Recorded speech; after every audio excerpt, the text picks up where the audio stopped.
Good morning, everyone. I am Gaeun, and today I would like to talk about something that most of us have probably felt: FOMO. It stands for fear of missing out.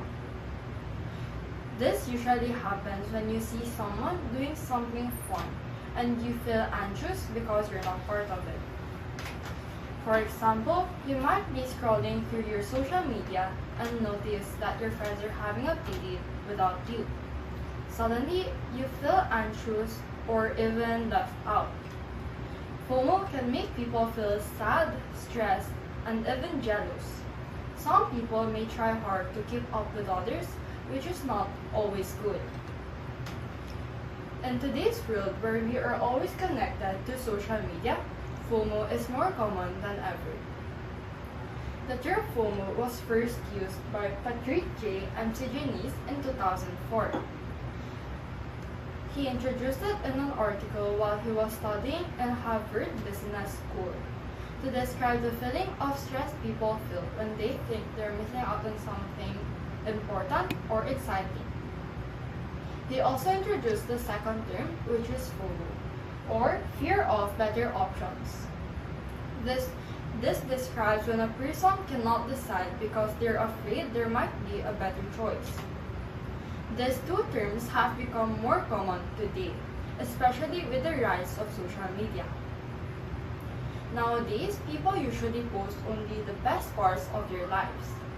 Because of it, many people start to compare themselves to others, feeling left out and unsatisfied with their own choices. Both FOMO and FOBO remind us how hard it can be to feel confident in the social media age. TikTok and Instagram, for example, are two of the most popular social media platforms today. They constantly show us shorts, exciting clips, and beautiful parts of people's lives, such as vacations, parties, foods, fashions, and more. But most of the time, people only post the best parts of their lives. This creates an image that everyone else is always happy and lives a perfect life. When we start comparing ourselves to others, then that's when FOMO, fear of missing out, kicks in. The effects of FOMO can be serious. According to the Cleveland Clinic, the fear of missing out can have a direct impact on your physical, emotional, and mental health. We might experience some symptoms associated from anxiety, including stomach tension and nausea, headaches, body aches and pain, heart palpitations and increased heart rate, and feelings of emotional distress. So, how can we deal with FOMO?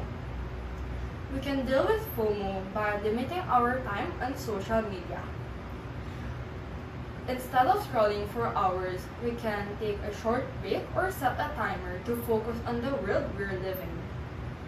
Another way to deal with FOMO is by reminding ourselves that social media isn't real life. People usually post only the best parts of their days, not their everyday struggles. So it's important not to compare ourselves to someone else's posts. Another way to handle FOMO is by practicing gratitude.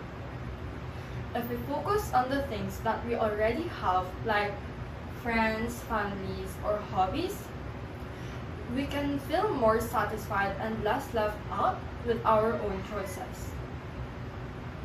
Lastly, we can take a digital detox. Even a short break from apps like TikTok and Instagram can make us feel more relaxed in control of our emotions and clear our minds. Social media will always keep changing, showing us new trends, new filters, and new ways to share our lives. But no matter how fast it moves, we don't have to follow everything or be everywhere at once. We all move at our own pace, which we should be proud of, not ashamed of. FOMO may try to tell us that we're missing out, But if we focus on the things that really matters, then we'll realize that we weren't missing out on anything in the first place. Missing out on something is not always a bad thing. It can give us peace, freedom, and the chance to focus on what really matters. Thank you.